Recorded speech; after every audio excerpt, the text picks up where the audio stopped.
Something quietly changed in American jewelry culture, and most people didn't notice when it happened. For decades, gemstones were chosen by tradition, by habit, by what you were supposed to buy. But right now, Americans are choosing differently. Across engagement rings, everyday jewelry, and private collections, a new pattern has emerged. Certain gemstones are being picked again and again, not because they're louder, rarer, or more expensive, but because they align with how Americans now think about value, identity, and permanence. This isn't about trends you see on social media. It's about obsession you see in behavior.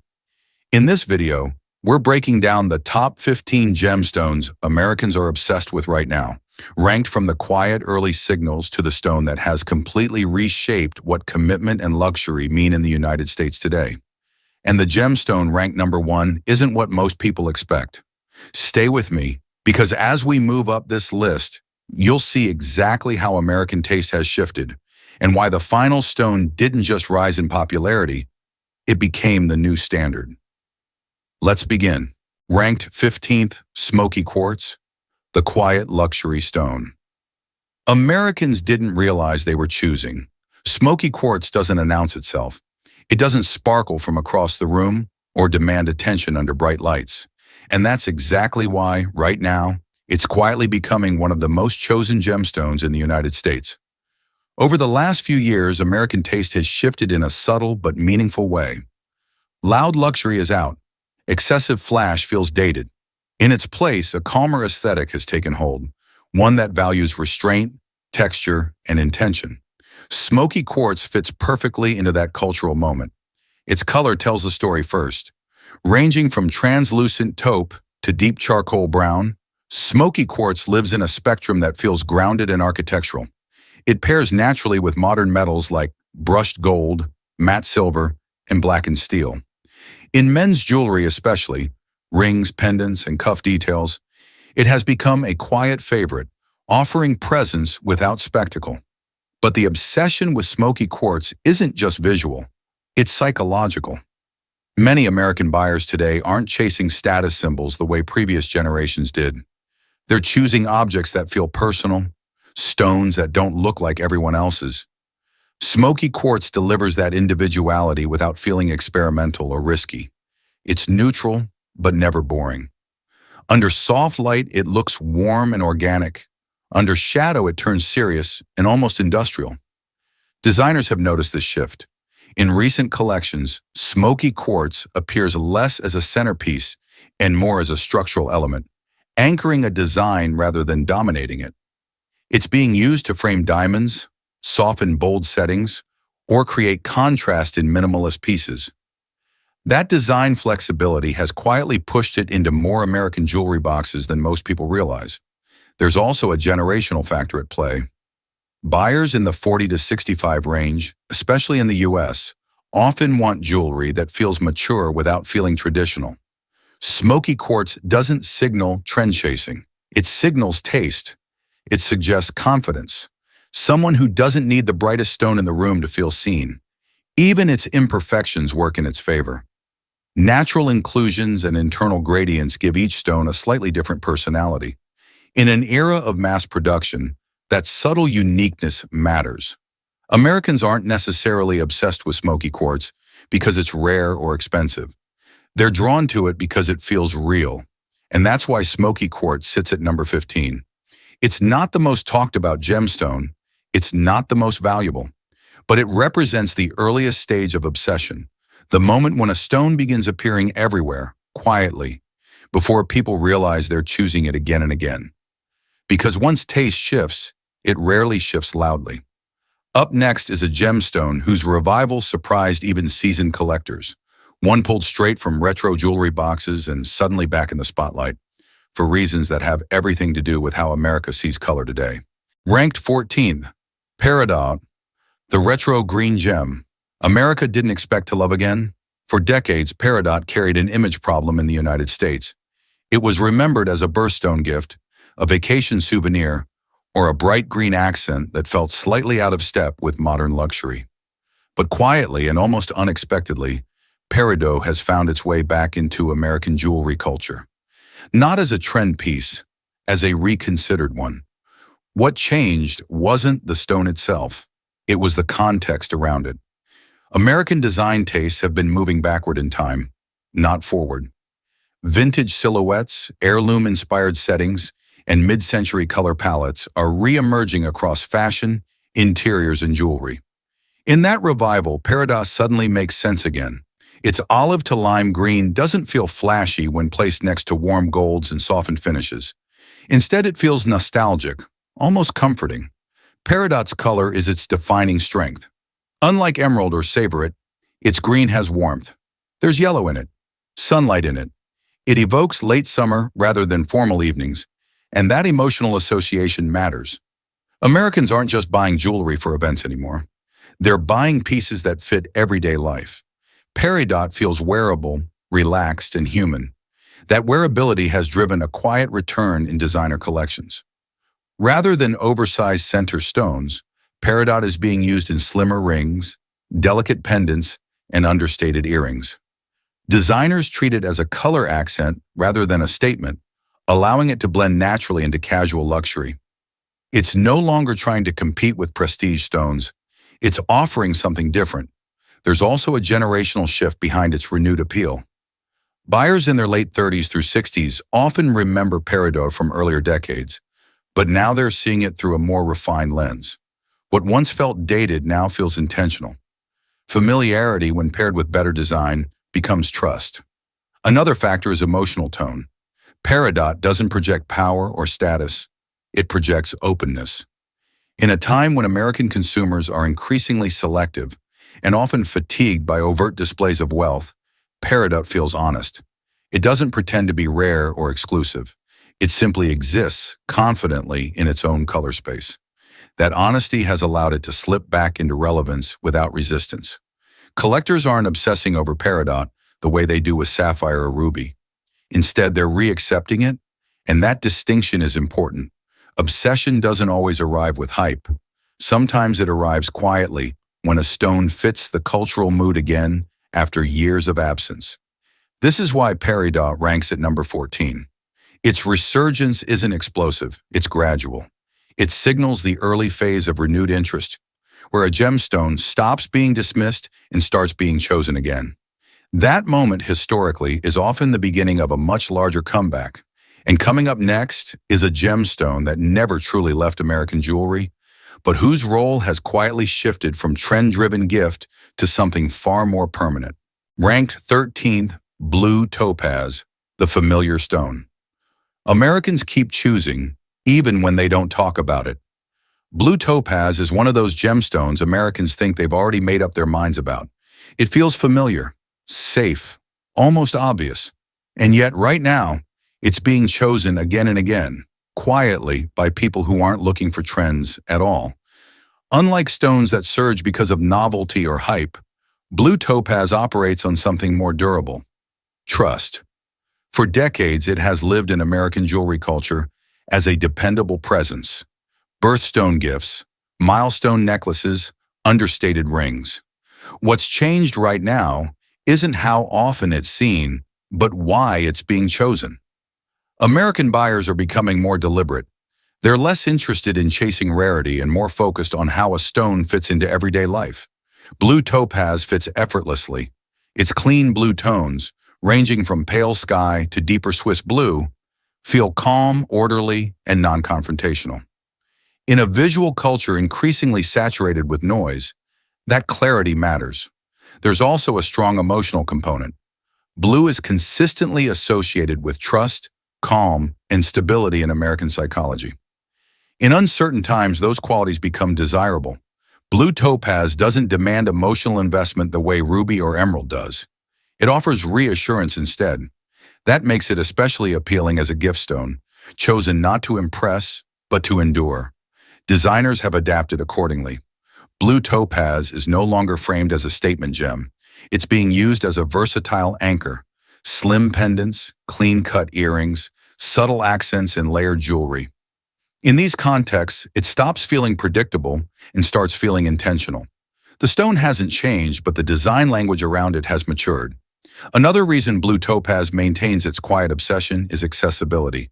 American buyers appreciate stones they can actually own without anxiety.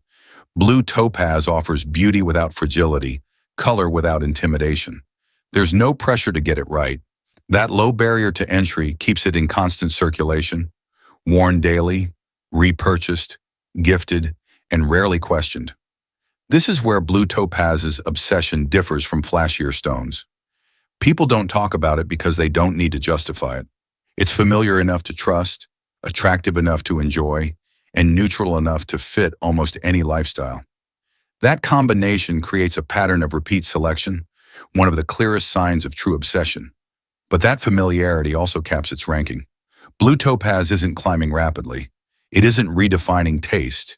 It isn't sparking cultural conversations. Instead, it sits comfortably where it's always been, quietly reinforcing itself as a default choice in American jewelry culture. That's why it lands at number 13. Its obsession is steady, not explosive, reliable, not aspirational. And in a list defined by what Americans are choosing right now, consistency matters just as much as novelty. Coming up next is a gemstone whose appeal leans far more emotional than practical, one tied to romance, softness, and a very specific moment in modern American engagement culture. Ranked 12th, Morganite, the romantic stone Americans loved, then quietly learned to use differently. Morganite didn't rise in American jewelry culture by accident. For a time, it felt like the perfect answer to a very specific desire: romance without excess. Soft pink, warm peach, and blush tones offered an alternative to both traditional diamonds and bold-colored stones. It was gentle, emotional, approachable, and Americans embraced it. What's changed right now isn't Morganite's popularity, but its role. In the late 2000s, Morganite surged as a centerpiece stone, especially in engagement rings. It symbolized intimacy over status and sentiment over spectacle. For many American buyers, particularly millennials entering long-term commitments, it felt personal in a way diamonds no longer did. The stone became shorthand for modern romance. But obsession evolves. As taste matured, so did expectations. Buyers began prioritizing longevity, durability, and versatility. Morganite didn't disappear, it adapted. Instead of dominating designs, it started appearing in supporting roles. Side stones, pendants, delicate earrings, and layered jewelry meant for everyday wear. The obsession didn't end, it softened. That softening is exactly why Morganite sits at number 12. American consumers today aren't rejecting romance, they're refining it. Morganite still carries emotional warmth, but now it's chosen with intention rather than impulse. It appeals most strongly to buyers who value memory and meaning over permanence, and who see jewelry as part of a personal story rather than a lifetime statement. Design trends reflect this shift clearly. Morganite settings have become slimmer, cleaner, and less ornate. Rose gold pairings remain popular, but designers increasingly experiment with neutral metals to ground the stone visually. The result is a gemstone that feels less like a trend marker and more like an emotional accent. There's also a psychological comfort to Morganite that continues to resonate in the US market. Its color feels safe. It doesn't intimidate or overpower. In uncertain times, Americans often gravitate toward objects that feel reassuring, and Morganite's warmth delivers that without demanding attention. At the same time, its limitations are now better understood. Buyers are more informed. They know Morganite isn't meant to signal power, investment, or permanence in the way sapphire or ruby does. And that clarity has actually strengthened its position. When expectations align with reality, satisfaction increases, and repeat selection follows. This is the current phase of Morganite's obsession. Quieter, narrower, but more deliberate. It's no longer the stone Americans choose to announce a moment. It's the stone they choose to remember one.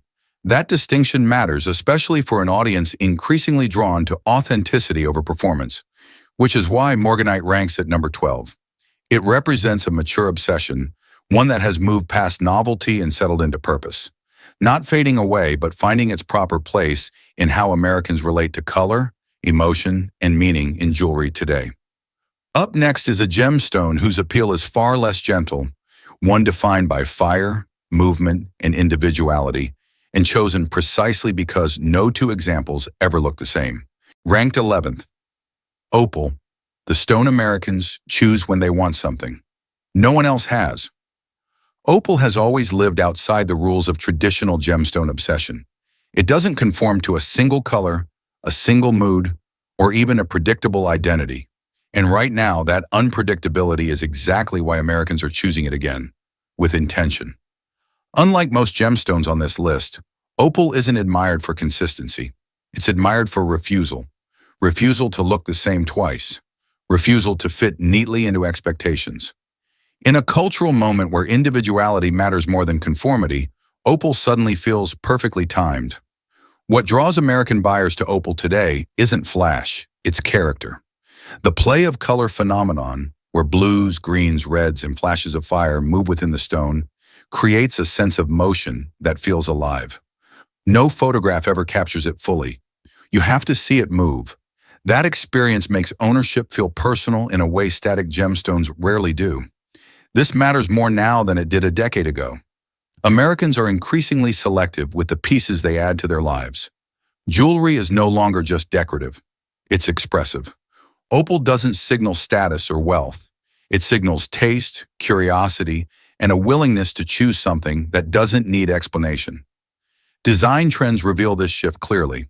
Opals are appearing in asymmetric settings, organic shapes, and minimalist designs that allow the stone to do the work. Rather than forcing it into traditional symmetry, designers let opal remain unpredictable. The result feels modern, even when the stone itself has ancient roots. There's also a psychological layer to opal's renewed obsession. Many American buyers today are drawn to objects that feel emotionally responsive, pieces that change with light, movement, and environment. Opal does that naturally. It mirrors mood. It reacts. It feels less like an object and more like an experience. That experiential quality is what separates opal from trend-driven stones. People don't choose opal because it's popular. They choose it because it feels theirs. That kind of personal attachment creates a different form of obsession, quieter but deeper. At the same time, opal remains divisive. Some buyers still hesitate because of its reputation for fragility or superstition, and that hesitation actually reinforces its placement at number 11. Obsession doesn't require universality. In fact, the strongest obsessions often polarize. The people who love opal don't compromise. They commit. American collectors in particular are leaning into that commitment. They're selecting opals with distinct personalities, stones with dramatic flashes, unusual color distributions, or subtle fire that only reveals itself in certain light. These aren't impulse purchases. They're chosen deliberately, often after comparison and reflection. That deliberateness defines opal's current moment. It's not a stone for everyone. It doesn't want to be. And that selective appeal is exactly why it has moved upward on the obsession scale. Opal represents the point where American gemstone preference shifts from appreciation to attachment, from owning something beautiful to owning something meaningful. That's why opal claims the number 11 position. It marks the transition from familiarity to individuality, from safe choices to expressive ones. And once that line is crossed, the gemstones that follow are no longer just worn, they're identified with. Up next is a gemstone whose rise has surprised even experts. A stone once overlooked, ranked 10th, spinel, the stone.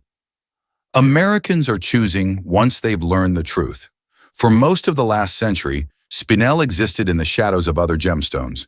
It was admired, worn, even treasured, but rarely named.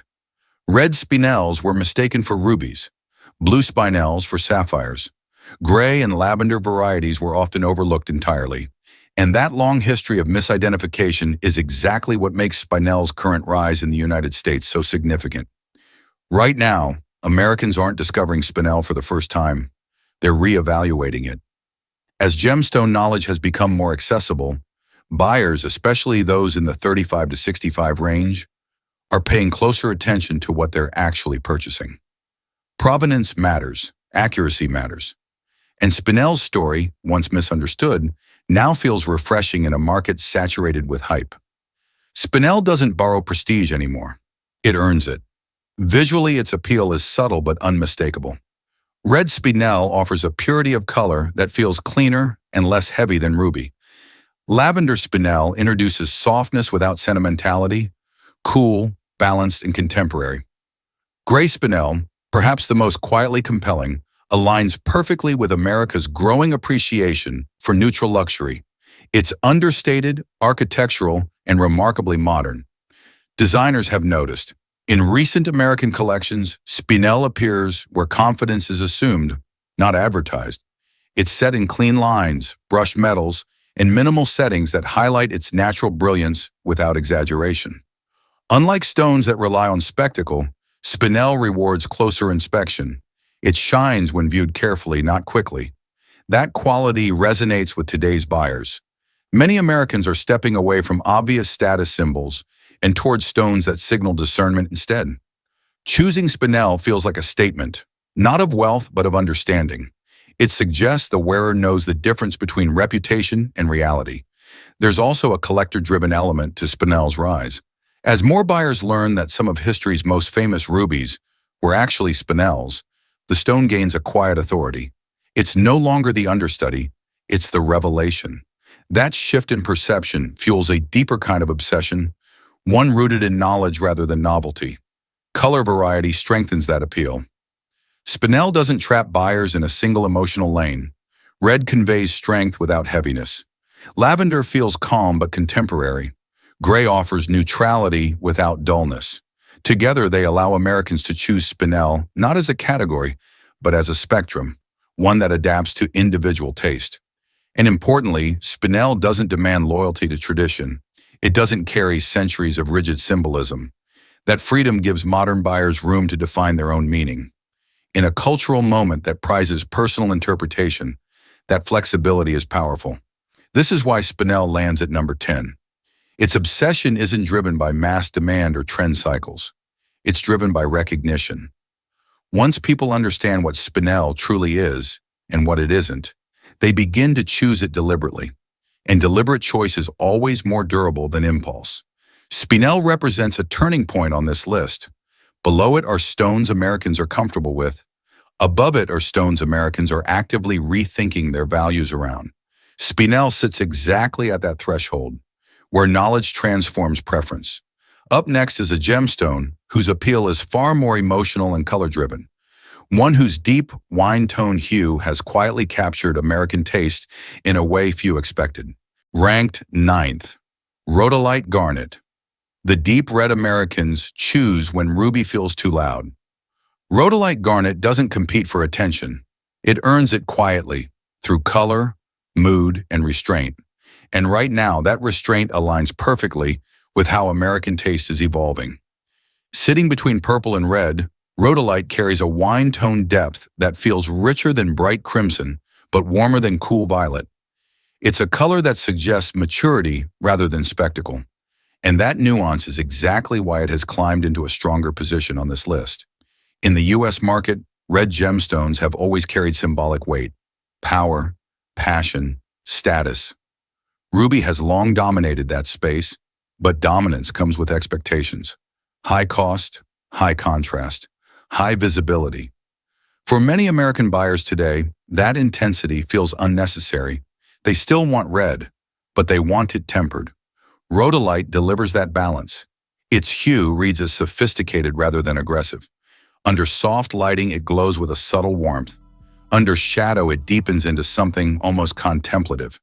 That versatility allows it to move easily between formal and everyday settings, something increasingly important to buyers who expect jewelry to adapt, not dictate. Designers have leaned into this quality. Rhodolite is showing up in pieces that emphasize wearability, slim rings, understated pendants, and modern heirloom styles that avoid excessive ornamentation. It's often paired with yellow gold or rose gold to enhance its warmth, creating pieces that feel intentional without being flashy. There's also a psychological component to Rhodolite's rise. American consumers, especially in the 40 to 65 plus range, are gravitating toward colors that feel grounded. Burgundy, oxblood, and wine tones have gained traction across fashion and interiors, and jewelry is following that lead. Rhodolite fits naturally into this broader visual language. Unlike brighter reds, it doesn't demand explanation. It feels self-assured. Another factor driving obsession is value perception. Rhodolite offers a depth of color many buyers associate with higher prestige stones, without the pressure or symbolism attached to ruby. That freedom matters. People feel comfortable choosing it for themselves, not just for milestones or statements. It becomes personal, not performative. Collectors, too, have taken notice. Rhodolite's consistency and durability make it a reliable choice, while its color range allows for subtle variation. No two stones feel identical, but none feel unpredictable. That balance between uniqueness and reliability is rare, and it encourages repeat interest. This is where rhodolite distinguishes itself from stones lower on the list. It's no longer just being rediscovered or reaccepted, it's being preferred. Buyers who once defaulted to ruby or dismissed garnet entirely are now choosing rhodolite deliberately because it aligns better with how they want to be perceived. That shift from substitution to preference is the hallmark of true obsession. Rhodolite doesn't signal rebellion against tradition. It signals refinement. It suggests a wearer who understands color, mood, and context, and who doesn't need the loudest version of a statement to make it. That's why rhodolite garnet claims the number 9 spot. It marks the point where American gemstone choices begin to favor nuance over notoriety, depth over dominance. And from here upward, the stones on this list are no longer quiet alternatives. They're active reflections of how taste, identity, and value are being redefined. Up next is a gemstone shaped not by emotion alone, but by place, one whose calm blue tones mirror an entire American lifestyle built around light, water, and space. Ranked 8th, Aquamarine, the calm blue stone. Reflecting America's coastal state of mind, Aquamarine has always been associated with clarity and calm, but the Santa Maria tone elevates it into something far more deliberate, deeper, richer, and more saturated than standard aquamarine. This particular shade has become quietly magnetic in the United States, especially among buyers who aren't chasing novelty, but atmosphere. Right now, Americans aren't just choosing gemstones for how they look. They're choosing them for how they feel. And Santa Maria Aquamarine feels like space, light, breath. Its color sits in a rare balance point, deep enough to hold visual weight, yet soft enough to remain soothing.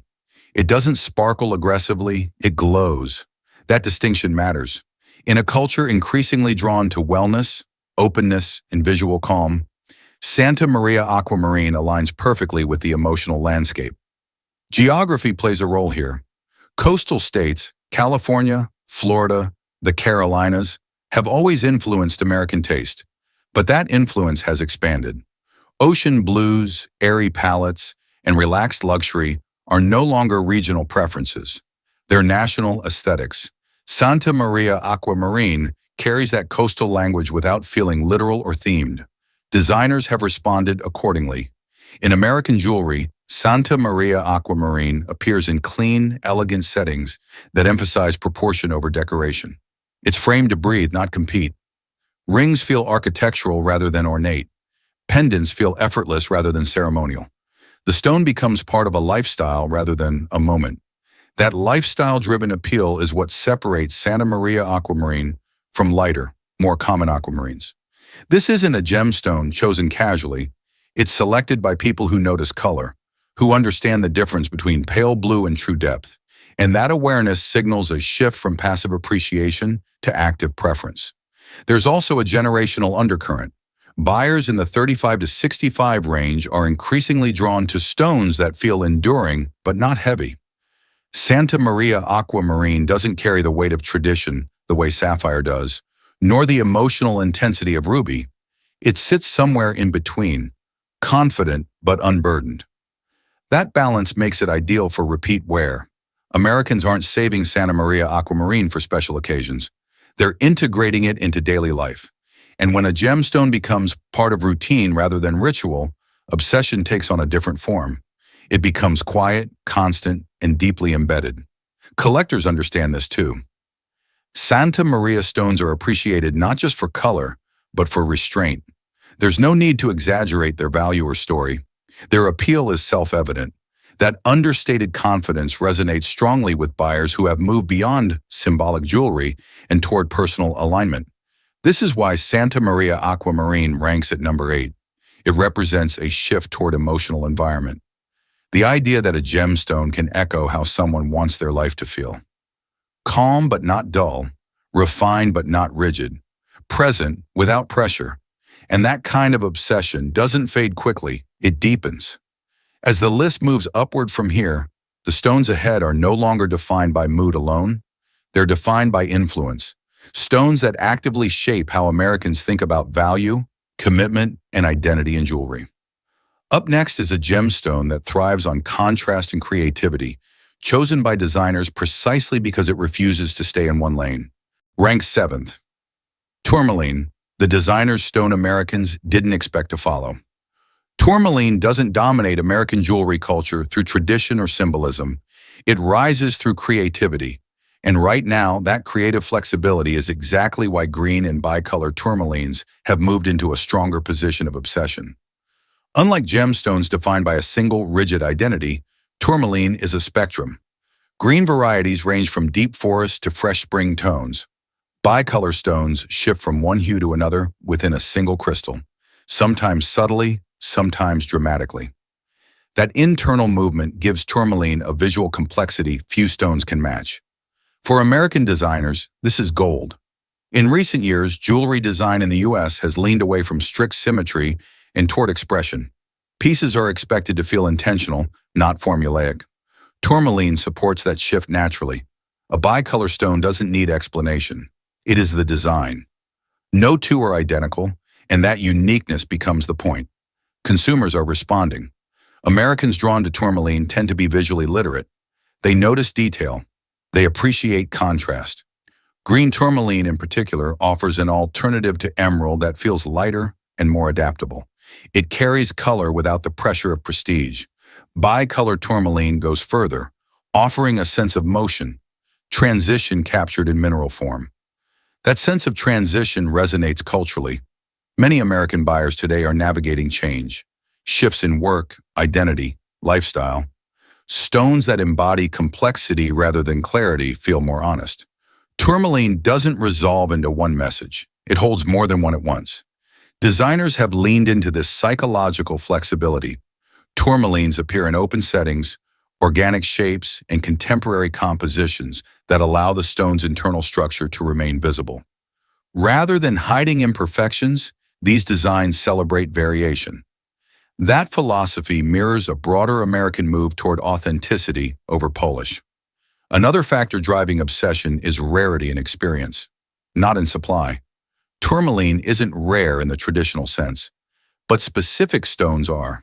A particular shade of green, a clean bicolor transition, a unique internal pattern. That encourages exploration. Buyers don't shop for tourmaline by name alone. They search for the one. This searching behavior marks a deeper level of engagement. It's no longer about acquiring a category. It's about discovering a specimen. And that shift from commodity to individual object is where obsession strengthens. Tourmaline also benefits from its freedom from expectation. It isn't burdened by centuries of fixed symbolism. It doesn't tell buyers what it's supposed to mean. That openness allows Americans to project their own narratives onto it, personal stories rather than inherited ones. This is why tourmaline earns the number 7 spot. It's no longer just a designer favorite. It's becoming a consumer choice for those who value originality, nuance, and movement over tradition. The obsession here is not loud, but it's active, driven by curiosity, not conformity. And as we move higher on this list, curiosity gives way to intention. The next gemstone marks a turning point, where Americans begin choosing not just beauty or expression, but strategic alternatives to legacy stones. Ranked 6th, Tsavorite garnet, the green stone Americans choose when emerald no longer makes sense. Tsavorite garnet occupies a very specific position in American gemstone obsession right now. It isn't chosen because it's new, and it isn't chosen because it's famous. It's chosen because, for many buyers, it solves a problem emerald no longer does. Americans still love green, but they've become far more selective about how that green shows up in their lives.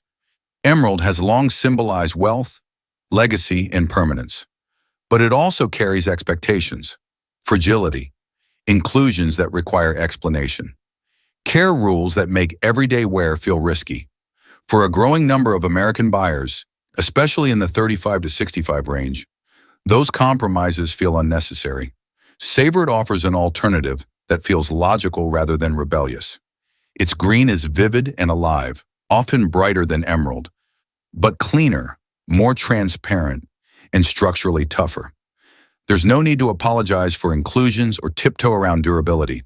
Tsavorite can be worn confidently, repeatedly, and without ceremony. That practicality is a powerful driver of obsession. Designers in the US have responded quickly. Tsavorite appears in rings meant to be worn daily, not protected. It's set in modern, streamlined designs that highlight color rather than tradition. In these contexts, Tsavorite doesn't feel like a substitute. It feels like an upgrade. That perception shift is crucial. Americans choosing Tsavorite aren't rejecting emerald symbolism, they're reinterpreting it. Wealth no longer needs to look delicate. Status no longer needs explanation. Tsavorite projects confidence through clarity and strength, not through inherited prestige. There's also a psychological component to its rise. Green gemstones often signal growth, balance, and renewal. In uncertain times, those signals matter. Tsavorite's brightness feels optimistic without being naive. It doesn't retreat into darkness or nostalgia. It feels present. Collectors appreciate this too. Tsavorite sits at the intersection of rarity and usability. Fine stones are genuinely scarce, yet the gemstone remains approachable in concept. That balance attracts buyers who want something special, but not something burdensome. Another factor fueling obsession is education. As American consumers become more informed, they begin asking better questions. Why pay a premium for fragility? Why accept compromise as tradition? Tsavorite answers those questions quietly without marketing theatrics. This is why its rise feels organic rather than forced. Tsavorite isn't dominating headlines, it's dominating decisions. Buyers who once defaulted to emerald are now choosing Tsavorite deliberately, often after comparison. That moment of comparison is where obsession crystallizes. When logic and emotion align, preference becomes durable, and durability matters more than ever. Tsavorite also benefits from restraint. It hasn't been overused. It hasn't been diluted by mass market exposure. Its presence still feels considered. When Americans encounter it, it feels like discovery rather than saturation. That sense of discovery places Tsavorite firmly at number 6. It represents a turning point on this list, where alternatives stop being secondary and start becoming primary choices. From here upward, the gemstones Americans are obsessed with aren't simply appealing, they're redefining priorities.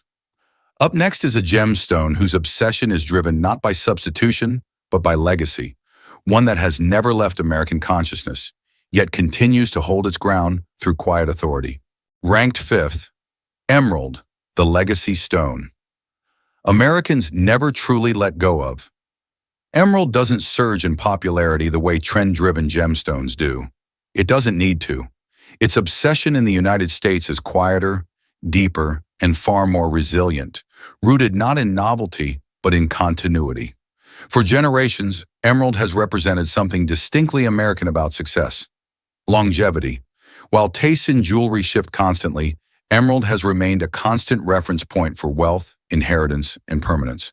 And right now, that stability is exactly why it holds its place so firmly on this list. What's changed is not emerald's meaning, but how Americans interact with it.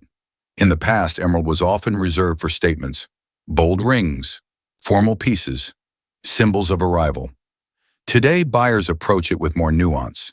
They understand its beauty, but they also understand its limitations. Fragility, inclusions, and care requirements are no longer surprises. They're accepted as part of the relationship. That acceptance is key. Emerald obsession today is not impulsive, it's intentional. Americans choosing emerald now know exactly what they're choosing and why. They're not looking for ease, they're looking for legacy. For a stone that carries history, symbolism, and emotional weight beyond immediate wearability. Design trends reflect this maturity. Emerald settings in the US have become more refined, less ostentatious. Clean lines, protective bezels, and thoughtful proportions dominate. The stone isn't being asked to shout. It's being allowed to speak with authority. There's also a strong generational component at play. Buyers in the 45 to 65 plus range often associate emerald with milestone moments, anniversaries, inheritances, generational transfers. That emotional association is powerful. Emerald isn't chosen lightly, and that gravity reinforces its obsession. Younger buyers, meanwhile, approach emerald differently. They see it as a counterbalance to minimalism, a touch of richness in an otherwise restrained aesthetic. When placed carefully, emerald becomes a focal point rather than a statement of excess. That selective use keeps it relevant across age groups. Psychologically, emerald occupies a rare space. Green gemstones often symbolize growth and renewal, but emerald adds something else: authority. It doesn't feel experimental or exploratory. It feels resolved. In times of uncertainty, Americans often gravitate toward symbols that suggest endurance, and emerald does that instinctively. Collectors understand this better than anyone. Fine emeralds are judged not just on color, but on character. Inclusions are not flaws, they're signatures.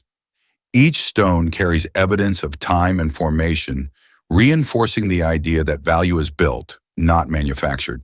That perspective aligns closely with how many Americans view success today, not as speed, but as accumulation. Emerald's position at number 5 reflects this enduring relevance. It's no longer the automatic choice it once was, but it remains the benchmark. Other green stones are measured against it. Alternatives rise in response to it. Yet emerald itself never disappears. That is the nature of true obsession. Emerald doesn't need momentum to maintain interest. It needs only presence. And presence, when sustained over generations, becomes something far more powerful than trend. It becomes expectation. As this list moves toward its upper ranks, the stones ahead are not defined by history alone. They are defined by how they reinterpret meaning for a new era. And the next gemstone represents obsession in its purest, most intense form, driven not by legacy, but by fixation. Ranked 4th, Paraiba Tourmaline, the neon obsession Americans can't stop chasing. Paraiba Tourmaline doesn't enter American jewelry conversations quietly. It arrives with intensity, electric, unmistakable, and impossible to ignore. And right now, that intensity has turned into one of the strongest high-end obsessions in the U.S. gemstone market. Unlike most stones on this list, Paraiba's appeal isn't rooted in tradition or subtlety. It's rooted in reaction. The first time someone sees a true Paraiba tourmaline, the response is visceral. Its neon blue-green glow feels almost unnatural, more like light than color.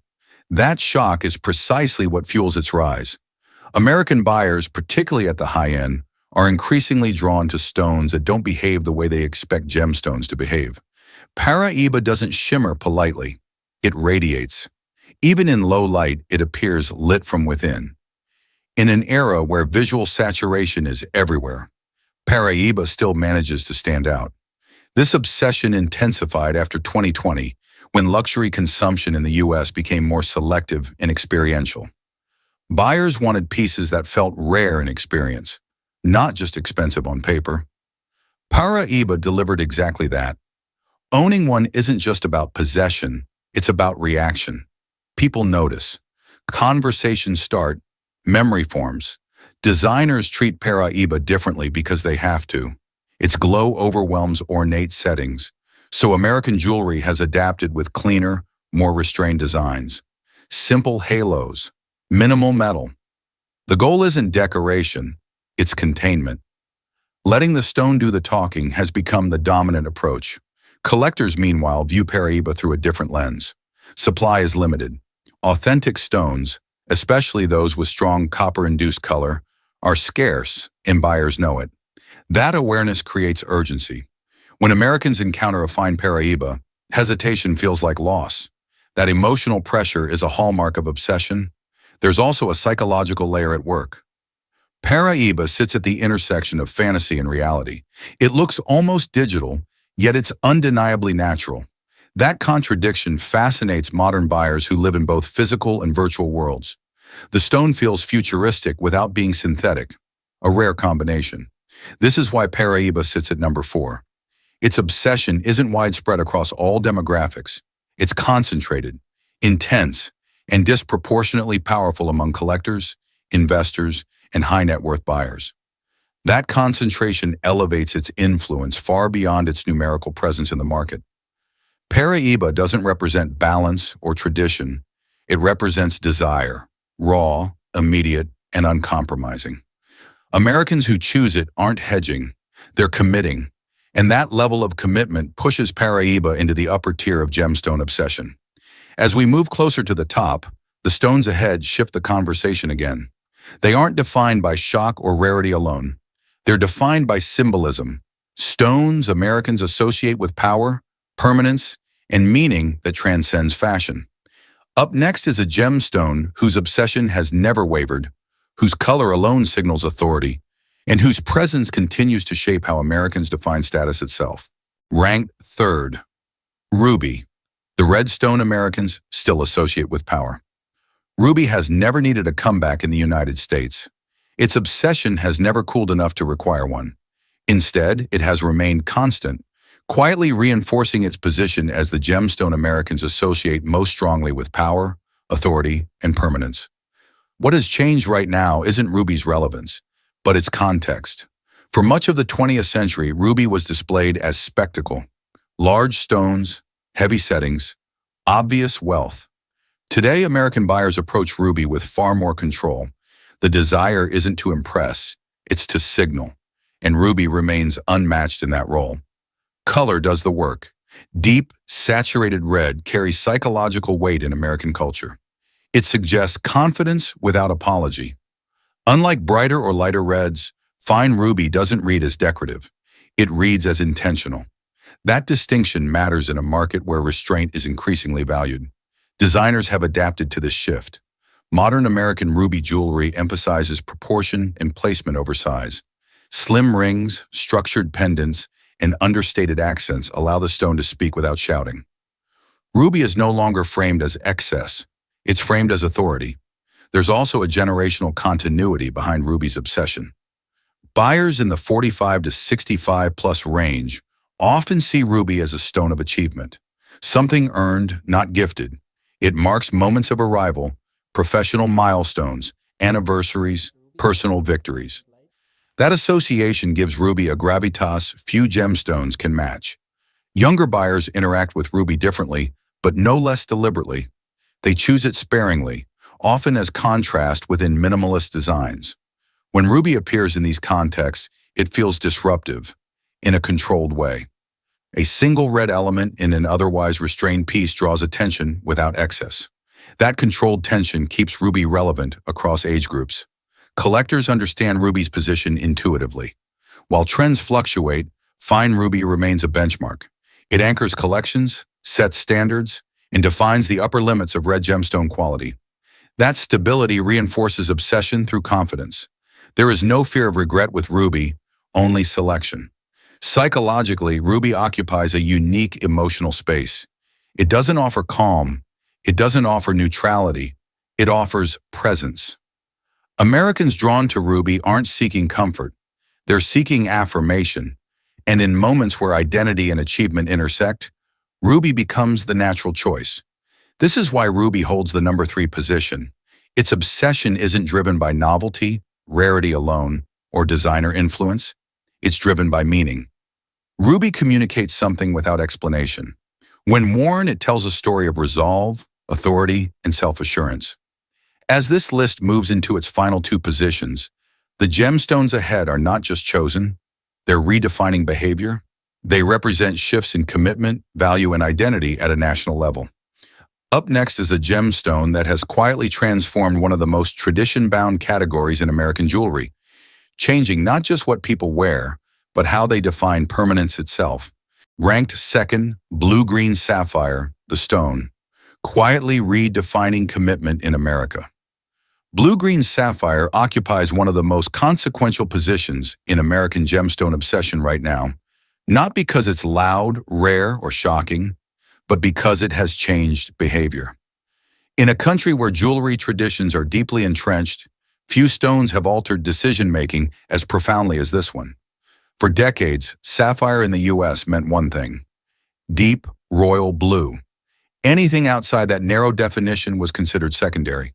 But that boundary has dissolved, and in its place, blue-green sapphire has emerged as a symbol of personalization over prescription. This shift is most visible in engagement jewelry. American couples are increasingly rejecting one-size-fits-all symbolism. They want rings that feel chosen, not inherited by default. Blue-green sapphire answers that desire perfectly. It retains the durability, prestige, and longevity that commitment requires, while offering a color that feels individual rather than ceremonial. Its hue is critical. Sitting between ocean blue and muted green, blue-green sapphire feels natural, not performative. It evokes water, sky, and stone, elements that suggest continuity rather than spectacle. Unlike brighter blues or vivid greens, it doesn't demand attention. It invites connection. Designers understand this intuitively. Blue-green sapphires are being placed at the center of some of the most thoughtful American jewelry designs of the last decade. Clean settings, minimal metal, emphasis on proportion and balance. The stone becomes a quiet anchor, strong, stable, and unmistakably intentional. Psychologically, this matters more than color trends. Americans choosing blue-green sapphire are often motivated by alignment. They want a stone that reflects how they see partnership, resilient, adaptable, and grounded. The color's ambiguity becomes a strength. It resists easy categorization, much like modern relationships themselves. Collectors have taken note as well. Fine blue-green sapphires, especially those with balanced saturation and natural tones, are increasingly sought after.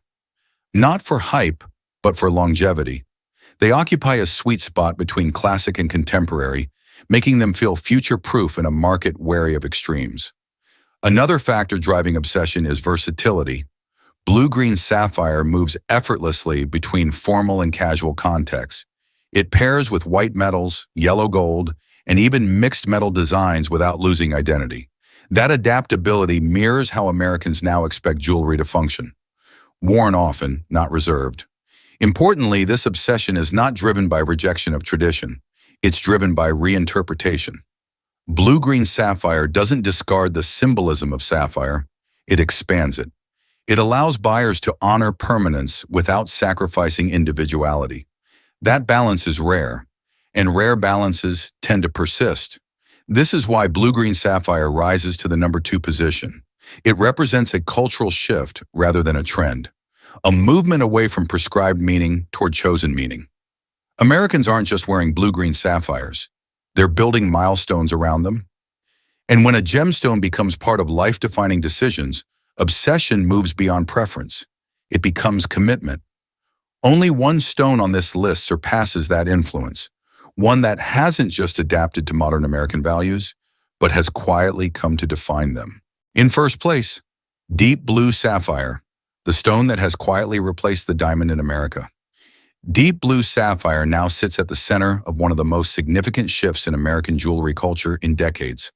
It hasn't done so loudly. It hasn't done so through rejection or rebellion. Instead, it has taken its place through quiet alignment with how Americans think about value, commitment, and longevity today. For generations, diamond represented permanence by default. It was chosen not because it reflected personal belief, but because it was prescribed. What has changed right now is not a loss of faith and commitment, it's a desire to define it differently.